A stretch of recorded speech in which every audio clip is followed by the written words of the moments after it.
الرحیم السلام علیکم ناظرین، آپ یوٹیوب چینل دیکھ رہے ہیں. میں عمران خان ہوں. امریکہ میں سوشل میڈیا کے علاوہ اگر کوئی میڈیا ڈونلڈ ٹرمپ کا پسندیدہ ہے یا جو میڈیا ڈونلڈ ٹرمپ کو سپورٹ کرتا ہے یا ایکچولی اسے ریپبلکنز کا میڈیا کہتے ہیں، وہ فاکس نیوز ہے. یعنی B B C, normally C N N, یہ چلے جاتے ہیں ڈیموکریٹس کے ساتھ، تو ان کی وجہ سے باقی میڈیا بھی وہاں جاتا ہے. لیکن جو فاکس نیوز ہے وہ ڈیموکریٹس کے بجائے ریپبلکنز کی طرف ان کا فوکس ہوتا ہے. ریپبلکنز انہیں پسند کرتے ہیں اور ڈونلڈ ٹرمپ کے ساتھ بھی کافی زیادہ اس میڈیا کے تعلقات ٹھیک رہتے ہیں. اب فاکس نیوز کے اوپر ایک عمران خان صاحب کا آرٹیکل چھپا ہے. نہ صرف یہ ایک آرٹیکل ہے بلکہ اس کے اندر کچھ تجزیہ بھی ہے. کچھ چیزیں انہوں نے اپنی طرف سے شامل کی ہیں، کچھ انہوں نے یہاں اسلام آباد راولپنڈی میں لوگوں سے بات چیت کی ہے، اور کچھ انہوں نے پاکستان تحریک انصاف کے لوگوں سے اور حکومتی لوگوں سے بھی بات چیت کی ہے. عمران خان صاحب کو بھی سوالات بھجوائے، ان کے جواب بھی ان کے پاس آئے ہیں. اب یہ جو انٹرویو اس حوالے سے کچھ چیزیں میں آپ کے سامنے رکھتا ہوں. جو اس کی ہیڈ لائن ہے وہ یہ کہہ رہی ہے کہ ڈونلڈ ٹرمپ اور عمران خان دونوں کے حالات ایک جیسے ہیں. یعنی انہوں نے ایک جیسی چیزوں کا سامنا کیا ہے. بیسک جو اس کی بیس لائن ہے اس پورے آرٹیکل کی وہ یہ ہے کہ عمران خان اور ڈونلڈ ٹرمپ دونوں ایک جیسے حالات کا سامنا کر رہے ہیں. وہ امریکہ میں انہوں نے کیا، وہ اقتدار میں آ گئے، 4 سال تک انہوں نے سامنا کیا. عمران خان صاحب کو لگ بھگ 3 سال ہونے والے ہیں، وہ ان حالات کا سامنا کر رہے ہیں. اور عمران خان سے بھی الیکشن چوری کیا گیا ہے، وہاں ڈونلڈ ٹرمپ کہتے ہیں ان سے بھی چوری کیا گیا تھا. ادھر بھی مقدمے بنے ادھر بھی بنے، لیکن یہاں کی اسٹیبلشمنٹ ذرا ڈفرنٹ قسم کی. انہوں نے پورا الیکشن ہی کھا لیا، وہاں پہ الیکشن نہیں کھا سکے اور ڈونلڈ ٹرمپ واپس آ گیا. اب جو آرٹیکل ہے وہ میں آپ کو پڑھ کے سناتا ہوں کچھ چیزیں اس کی جو اہم ہے. یہ پاکستان کے سابق وزیر اعظم عمران خان جنہیں گزشتہ ماہ بدعنوانی کے الزام میں جیل بھیج دیا گیا تھا، یہ میں آپ کو اردو میں ٹرانسلیٹ کر کے بتا رہا ہوں. ان کے حامیوں کی جانب سے صدر ٹرمپ کے ساتھ عمران خان صاحب کا موازنہ کیا جاتا ہے، اور یہ کہتے ہیں کہ پاکستانی حکام نے عمران خان صاحب کے اوپر ظلم کیا ہے. اسٹیبلشمنٹ یا حکام، آپ اس کا کوئی بھی ترجمہ کر لیں. اچھا، بہت سے لوگوں نے اس صورتحال کو ڈونلڈ ٹرمپ کے ساتھ جوڑا ہے اور انتہائی مقبول سابق وزیر اعظم کو جیل میں ڈالنے کا الزام حکومت پر لگایا. اور اس وقت جو خان صاحب کی حالت ہے، جو صورتحال سے وہ گزر رہے ہیں، وہاں پہ ٹرمپ گزر رہے تھے. انہوں نے کہا جی جو ٹرمپ کے مشیر رچرڈ گرینل نے بھی اس ساری صورتحال کو اجاگر کیا، اور گزشتہ سال کے آخر میں انہوں نے سوشل میڈیا پر ٹویٹ بھی کیا کہ عمران خان صاحب کو آزاد کیا جائے. اب انہوں نے آگے کیس کا ذکر کیا کہ عمران خان صاحب کو اور ان کی اہلیہ کو حال ہی میں 14 سال اور 7 سال کی قید سنائی گئی ہے. القادر ٹرسٹ کے ذریعے سے رشوت کا الزام لگایا گیا ان کے اوپر، اور یہ کہا گیا کہ خان صاحب حکومت میں تھے تب یہ قائم ہوا تھا. اور عمران خان نے کہا لیکن کہ میں معصوم ہوں اس کیس کے اندر، اور خصوصی جو طور پہ عمران خان صاحب کے حوالے سے جو انفارمیشن، جو سوالات گئے پھر اس کے جواب میں جو جواب ہے وہ اس کا حوالہ دیتے ہوئے بتا رہے ہیں کہ عمران خان صاحب نے اس کو وچ ہنٹنگ قرار دیا ہے. اور انہوں نے کہا یہ ان 100 سے زیادہ مقدمات میں سے ایک مقدمہ ہے جو میرے پر بنائے گئے ہیں. لگ بھگ 250 مقدمات کا عمران خان صاحب ذکر کرتے ہیں ان پہ بنائے گئے. تو انہوں نے کہا یہ ایک مقدمہ نہیں، آپ اس کے پیچھے کدھر پڑ گئے ہیں، میرے اوپر تو کوئی 250 مقدمہ اور بھی ہے. تو یہ سینکڑوں میں سے ایک مقدمہ ہے، کوئی فرق نہیں پڑتا، اور یہ وچ ہنٹنگ ہو رہی ہے میرے خلاف. اس پہ علیمہ خان صاحبہ کا ایک انٹرویو وہاں لگا ہوا ہے، وہاں پہ عطا تارڑ کا بھی لگا ہوا ہے، وہاں پہ جو ہے وہ جو فیصل چودھری صاحب ہیں ان کے حوالے سے بھی ان کا بھی انٹرویو لگا ہوا ہے کہ یہ تو جھوٹا کیس ہے. اب ساتھ میں یہ بھی بتا رہے ہیں کہ یہ جو امریکہ میں اور پاکستان میں وہاں کی اسٹیبلشمنٹ اور یہاں کی اسٹیبلشمنٹ کے ساتھ جو عمران خان کا اور ڈونلڈ ٹرمپ کا تجربہ ہے نا وہ ایک جیسا ہے، اس میں مواصلت ہے، یہ آرٹیکل بتا رہا ہے. اور ان دونوں کی کہانیاں ایک دوسرے کی عکاسی کرتی ہیں، ایسے لگتا ہے کہ مرر ہے، شیشے ہیں، اور ایک دوسرے کے آگے پیچھے کی طرح چل رہی ہیں. آرٹیکل میں لکھا ہے کہ ایک طرف ڈونلڈ ٹرمپ ایک پالیسی لے کر آیا، میک امریکہ گریٹ اگین، جبکہ یہاں پاکستان تحریک انصاف کا عمران خان لے کر آیا نیا پاکستان، اپنا ویژن. اور دونوں طرف لوگوں نے وہ متحرک کیا انہوں نے بہت زیادہ. اور دونوں میں ایک اور چیز کامن جو یہ آرٹیکل لکھ رہا ہے وہ یہ لکھ رہا ہے کہ ڈونلڈ ٹرمپ اور عمران میں ایک اور چیز کامن یہ ہے کہ انہوں نے سیاسی اشرافیہ اس کو ٹارگٹ کیا اور اس کو تقریباً ختم کیا.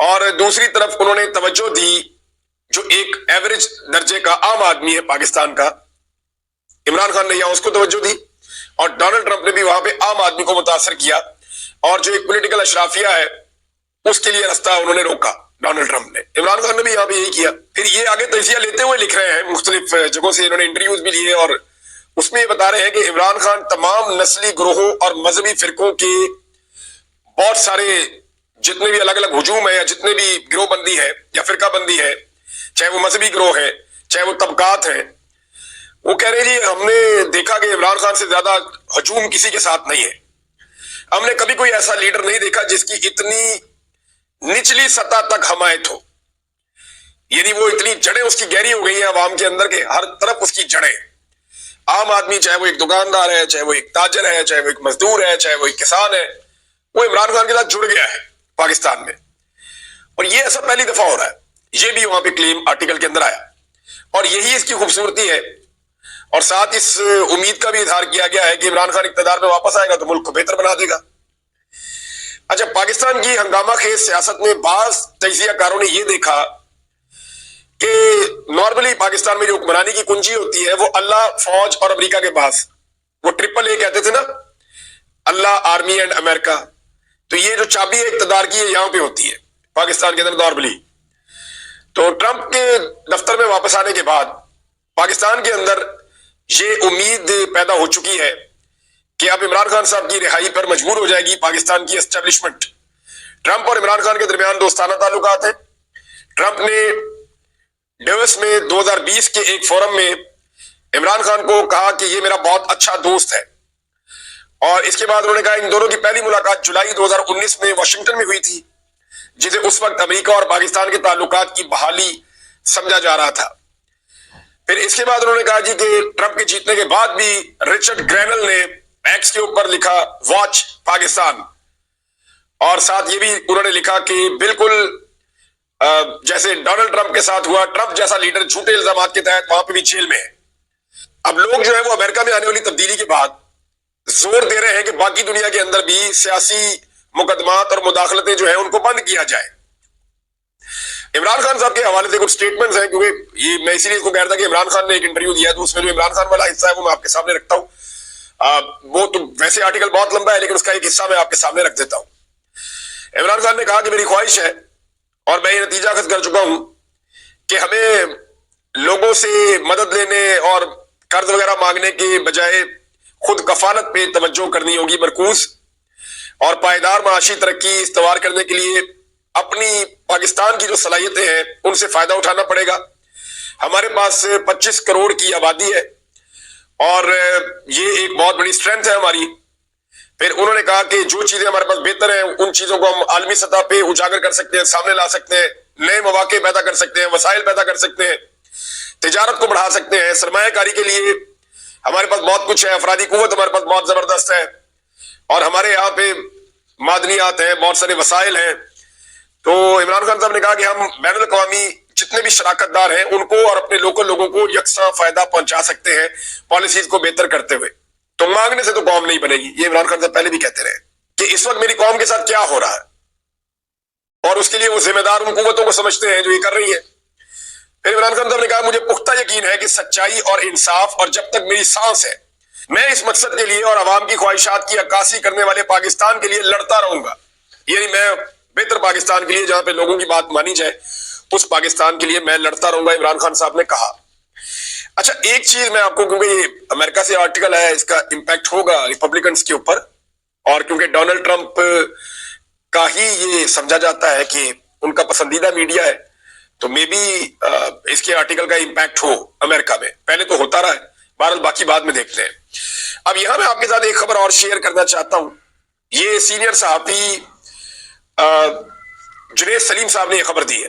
ان کا یہ کہنا ہے کہ نقوی صاحب چاہتے تھے، یہ جو محسن نقوی صاحب گئے امریکہ میں، کہ اگر وہ ملاقات ہو جائے تو مجھے بہت بڑی فیس سیونگ مل جائے گی، یعنی وہ وہاں پہ ریپبلکنز کی جو گورنمنٹ ہے ٹرمپ انتظامیہ سے وہ ملنا چاہتے تھے، لیکن جس دن ملاقات ہونا تھی اس دن یہ شرط رکھ دی گئی امریکہ کی جانب سے کہ عام شخصیت سے ملاقات تو ہو جائے گی لیکن عمران خان کی رہائی کی تاریخ دینے کی انہوں نے شرط رکھ دی کہ جناب آپ ملاقات آپ کی کروا دیتے ہیں ڈونلڈ ٹرمپ کی جو انتظامیہ اس کے ساتھ کسی اہم وزیر سے یا کسی ڈونلڈ ٹرمپ کے قریبی ساتھی سے ملاقات کروا دیتے ہیں، لیکن اگر آپ نے یہ ملاقات کرنی ہے تو پھر آپ کو ڈیٹ دینی پڑے گی کہ کس تاریخ کو آپ عمران خان صاحب کی رہائی کریں گے۔ تو اس کے بعد وہ جو ہے چراغوں میں روشنی نہ رہی اور پھر دلوں میں تیل نہ رہا اور پھر وہ ملاقات نہیں ہوئی.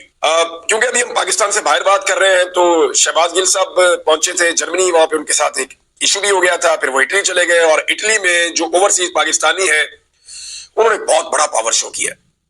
یعنی اٹلی حیران کن طور پہ اور حیرت انگیز طور پہ بہت بڑے بڑے اکٹھ کر رہا ہے. یعنی ہم نے ایسا لندن میں ہم نے دیکھا 10 ڈاؤننگ اسٹریٹ میں بہت بڑا احتجاج کیا گیا اوورسیز پاکستانیوں کی جانب سے نومبر میں, بڑا تگڑا احتجاج تھا. عمران خان صاحب کے بدترین مخالفین جو ہیں, ایسا میڈیا جو زیادہ عمران خان صاحب کا پسند کرنے والا نہیں ہے, وہ مخالفت کرتے ہیں عمران خان صاحب کی, وہ بھی یہ کہتے رہے کہ جی واقعی پاکستان تحریک انصاف نے تاریخ بنائی ہے 10 ڈاؤننگ اسٹریٹ والے احتجاج میں. یہ وہاں پہ ایون جو نواز شریف صاحب کا حمایتی میڈیا وہ بھی یہ کہہ رہا تھا. تو اب جو ہے وہ اٹلی سے حیرت ہوتی ہے بار بار کہ وہ بہت بڑے احتجاج وہاں پہ ہوتے ہیں, سارے پاکستانی اکٹھے ہو جاتے ہیں, وہاں پہ انہوں نے بڑی جہتی شو کی ہے. اور ایک چیز اور ہے, لیکن جب اٹلی کے اندر اتنے بڑے مظاہرے ہوتے ہیں تو وہاں کی گورنمنٹ بھی متحرک ہوتی ہے. پچھلی مرتبہ شہباز گل جب گئے تھے تو وہاں کی گورنمنٹ نے ان کے ساتھ بات بھی کی تھی اور ان کے ساتھ انگیجمنٹ بھی کی تھی, اور انہوں نے کہا تھا کہ یہ کیا یہ چیزیں آپ ہمیں بتائیں, اتنی بڑے پیمانے پہ لوگ کیوں باہر نکل رہے ہیں. تو انہوں نے کچھ ان کو گائیڈنس دی بھی تھی, اور ابھی اس کے اوپر فردر کچھ چیزیں اور ہونے والی ہیں. آنے والے دنوں میں آپ یورپ سے, امریکہ سے اور برطانیہ سے نئی ڈیولپمنٹس دیکھیں گے جو میں نے آپ کو پہلے بتائی ہوئی ہیں, اور آنے والے دنوں میں یہ چیزیں تیز ہو جائیں گی. بہرحال بڑا شو تھا اٹلی کے اندر پاکستانیوں کا. تو اگر اتفاق اور اتحاد پاکستان میں ہوا نا تو پاکستان میں 8 فروری کو نئی تاریخ لکھی جا سکتی ہے. جنید اکبر صاحب دڑا دڑ ملاقاتیں کر رہے ہیں, خیبر پختونخوا کے ہر علاقے کو وزٹ کر رہے ہیں, ایم این ایز کو مل رہے ہیں, جو مضبوط رہنما ہیں مختلف اضلاع کے اندر ہیں, جو عہدیدار ہیں ان سے مل رہے ہیں. بلکہ انہوں نے کہا کہ اگر کسی نے جو ہے وہ صرف سوشل میڈیا کی پوسٹیں ڈالنی ہے تو عہدے چھوڑ دیں, آپ نے اگر عہدوں کے اوپر رہنا ہے تو پھر آپ کو کام کرنا پڑے گا. ایسا لگتا ہے واقعی کوئی آدمی اتھارٹی کے ساتھ عہدے کے اوپر آیا ہے, یعنی وہ صاف بات کرتا ہے, بڑی کلیئر بات کرتا ہے. مجھے ایسا لگا جیسے کہ عمران خان صاحب کی تربیت جو ہے وہ جنید اکبر صاحب میں بولتی ہے. یعنی کبھی کبھی ایسا لگتا ہے ان کے جملے پڑھ کے, یعنی میں نے ایک خبر میں ویسے ہی آپ کو بتا دوں کہ میرے سامنے وہ پورا ایک تحریر آئی, میں وہ پڑھ رہا تھا تو مجھے ایسا 2-3 دفعہ فیل ہوا کہ جیسے یہ اتنی اتھارٹی کے ساتھ تو عمران خان بات کرتا ہے, یا یہ انداز ان کے بات کرنے کا. کیونکہ ایک آدمی نے بڑا لمبا عرصہ عمران خان کے ساتھ سیاست کی ہے تو ان کا انداز سیاست بھی عمران خان کی طرح ہی ہے. بہرحال جنید اکبر صاحب جو ہے وہ پورا زور لگا رہے ہیں, دیکھتے ہیں وہ کیسا ڈیلیور کر پاتے ہیں. 8 فروری کو اسپیشلی سب کی نظریں جو ہے وہ لاہور والے جلسے پہ ہوں گی, اور خیبر پختونخوا میں جو بڑا پروگرام ہے سوابی والا, اس کے اوپر بھی سب کی نظریں ہوں گی. تو دیکھتے ہیں اس دن کیا ہوگا. ایک چیز اور ہے ناظرین, جو جج صاحب لائے گئے ہیں 15ویں نمبر والے جج صاحب, انہیں لاہور ہائی کورٹ سے پہنچایا گیا اسلام آباد ہائی کورٹ میں. اب اسلام آباد ہائی کورٹ بھی فتح ہو رہا ہے, لیکن اب پہلے سب سے پارلیمنٹ فتح ہوئی جعلی فارم 47 پہ. اور یہ اتنے بیوقوف ہیں, نکمے سیاستدان ہیں, صرف ایک حکومت کے لیے انہوں نے اپنی پوری پارلیمنٹ, اپنی ساری طاقت, اپنی ساری سینٹ, اپنی ساری قوت جو ان کے پاس ہے یہ انہوں نے اسٹیبلشمنٹ کے آگے ان کے پیروں میں رکھ دی, گر بھی رکھ دی اور خود پالش پکڑ دی. اور کیا فرق پڑ جاتا ہے عمران خان حکومت کر لیتا, کیا فرق پڑ جاتا کہ عوام کی حکومت آ جاتی. کم سے کم آپ لوگوں کے پاس اقتدار تو ہوتا, کم سے کم آپ لوگوں کے پاس یہ تو ہوتا کہ عزت بچ جاتی. ساری کی ساری پارلیمنٹ ہی بے توقیر کر دی, جوتوں کے اوپر رکھ دی پارلیمنٹ اٹھا کے. تو ایک تو یہ پہلے پارلیمنٹ, اور اس کے بعد پھر آپ نے دیکھا کہ اگلا اٹیک جو ہے وہ عدلیہ پہ, اور اب آزادی اظہار رائے پہ. تو سب کچھ پاکستان میں ایک ایک کر کے فتح ہو رہا ہے. اب اس میں یہ جو جج صاحب والا معاملہ ہے یہ میں آپ کے سامنے رکھ دیتا ہوں. اس میں ایک ٹویٹ کیا ہے, امیر عباس صاحب نے ایک ٹویٹ کیا ہے, اور وہ یہ کہتے ہیں یہ وہ ہیرا جج ہے جس نے اپریل 2021 میں شہباز شریف صاحب کو عدالتی اصول پامال کرتے ہوئے یک طرفہ طور پر ضمانت دی. شہباز شریف کو فائدہ دیا ہوا نا اس جج نے. اور ہیرا جج انہوں نے کہا ڈوگر صاحب کو, جن کو لایا گیا, اب ڈوگر کورٹ بنے گی وہاں پہ بھی, ڈوگر صاحب کو چیف جسٹس بنایا جائے گا, سب کو نظر آ رہا ہے. تو انہوں نے کہا شہباز شریف کو انہوں نے فائدہ دیا تھا, ضمانت دی تھی, کیونکہ ان کے ساتھی جج جسٹس اسجد گرال, انہوں نے ثبوتوں کی بنیاد پر ضمانت کی واشگاف الفاظ میں مخالفت کی تھی. لیکن پھر ہوا وہی جو اسٹیبلشمنٹ چاہتی ہے. بہرحال اس میں ایک چیز اور ہے, وہ بھی میں آپ کے ساتھ شیئر کر دیتا ہوں کہ 3 سینئر ترین ججز جو ہیں وہ اس وقت بے یار و مددگار ہو گئے. جو ایکچوئل 3 سینئر ترین ججز ہیں نا اسلام آباد ہائی کورٹ کے, وہ تینوں بیچارے بے یار و مددگار ہو گئے. اس میں جسٹس محسن اختر کیانی صاحب ہیں, باقی جج صاحبان ہیں 2 اور. اب اس میں ڈان کے اندر ایک ایڈیٹوریل اس پہ چھپا ہے, انہوں نے کہا سوچیں کہ 3 سینئر ترین ججز بے یار و مددگار ہیں تو عام شہری کا کیا حال ہوگا, عام پاکستانی انصاف کے لیے کس طرف رجوع کریں گے, جب یہ بات روز بروز واضح ہوتے جا رہی ہے کہ جنہیں انصاف قائم کرنا چاہیے وہ خود بھی انصاف سے محروم ہے. یہ ہے جناب اس وقت پاکستان میں صورتحال. اور قانون کی حالت پتہ کیا ہے؟ ذرا یہ ایک اور چیز ہے میں آپ کے سامنے رکھتا ہوں. آپ کو سننے کے بعد جو ہے بڑی عجیب سی حیرت ہوگی کہ یہ کیا ہو رہا ہے, غصہ بھی آئے گا آپ کو. یہ ایک ایس ایچ او ہے اور یہ اسلام آباد کا ایس ایچ او ہے. اس نے بڑے لوگوں کے ساتھ بدتمیزی کی ہے, بڑے سینئر سٹیزنز کے ساتھ, خواتین کے ساتھ اس نے ماضی میں بدتمیزی کی ہے.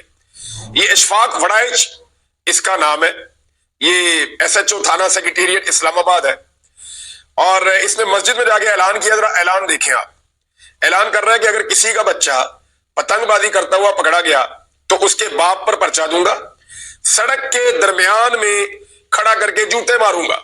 یہ کون سی سزا ہے؟ یہ کس عدالت نے دی ہے کہ ایک بچہ پتنگ اڑا رہا ہے؟ قانونی کارروائی قانون کے مطابق ہوتی ہے نا. سڑک میں لا کر جوتے مارنے کا اس کو اختیار کس نے دیا ہے؟ اور اس کا گھر بھی گراؤں گا, مسمار کر دوں گا. کان کھول کر سن لیں. جی جناب ایس ایچ او دھمکی دے رہا ہے. ذرا اس کو سمجھیں آپ. یہ کیوں کر رہا ہے؟ اس نے دیکھا ایس ایچ او نے لوگوں کے گھر ٹوٹتے ہوئے, لوگوں کا فرنیچر ٹوٹتے ہوئے, لوگوں کی گاڑیاں ٹوٹتے ہوئے. اس نے دیکھا ہے یہ لوگ استعمال ہوئے. میں اسی لیے اتنے لمبے عرصے سے کہہ رہا ہوں کہ جب اسٹیبلشمنٹ اپنے مقاصد کے حصول کے لیے پولیس کو اور اداروں کو اندھا دھند استعمال کرتی ہے سیاسی جماعتوں کو کچلنے کے لیے, تو پھر وہ بدماش بن جاتے ہیں, پھر ان کا طرز عمل ہی وہ بن جاتا ہے. اب یہ لوگ بدماش بن گئے, ان کو سمجھ نہیں آ رہی, اتنی طاقت مل گئی ہے کہ باپ کو جوتے ماروں گا سڑک کے بیچ میں کھڑا کر کے اور گھر کو توڑ دوں گا, گھر مسمار کر دوں گا. یہ دھمکی لگائی ہے. اور یہ تربیت ہے جو اس وقت کا وزیر داخلہ محسن نقوی اسلام آباد پولیس کی کر رہا ہے. اور مجھے حیرت ہوئی ہے علی ناصر رضوی پر. یہ اچھا خاصا آدمی ہوتا تھا, ابھی اسلام آباد پولیس کا آئی جی ہے. تو علی ناصر رضوی کو یہ بات سوچنی چاہیے کہ یہ جو ہو رہا ہے کیا یہ لا اینڈ آرڈر مینٹین ہو رہا ہے؟ ویسے تو خود بھی انہوں نے بہت عجیب عجیب باتیں کی ہوئی ہیں, لیکن انتہائی افسوسناک. ناظرین پچھلے ویلاگ میں میں نے آپ کو ایک بات بتائی تھی. میں نے آپ سے کہا تھا کہ عمران خان آخری سٹیج تک پہنچ چکا ہے. یعنی جو طاقت کے اس وقت مراکز ہیں وہ دو ہی ہیں, ایک پاکستان کی اسٹیبلشمنٹ اور دوسرا عمران خان. یعنی یہ عدنان عادل صاحب ہیں سینئر جرنلسٹ, انہوں نے تو بات ہی ختم کر دی ایک جملے میں کہ پاکستان میں طاقت کے دو بڑے مراکز ہیں, ریاستی ادارے اور عمران خان. باقی سیاسی جماعتیں اور یہ سارے کچھ بھی نہیں بیچتے. اور آخری سٹیج پہ اس وقت عمران خان صاحب پہنچے ہوئے ہیں, اور جو آخری بلا ہے اس ویڈیو گیم کی اس کے ساتھ وہ مقابلہ کر رہے ہیں, اور وہ ہے پاکستان کی اسٹیبلشمنٹ یا پاکستان کے ادارے بمقابلہ عمران خان. تو یہ اس وقت تک کا سینیریو ہے. ایک خبر اور رہی ہے اور یہ بڑی افسوسناک خبر ہے. خبر یہ ہے کہ حسان نیازی پر اور عباد فاروق پر جیل میں جب وہ ملٹری کسٹڈی میں تھے تو ان پہ بڑا بدترین تشدد کیا گیا, الٹا لٹکا کر.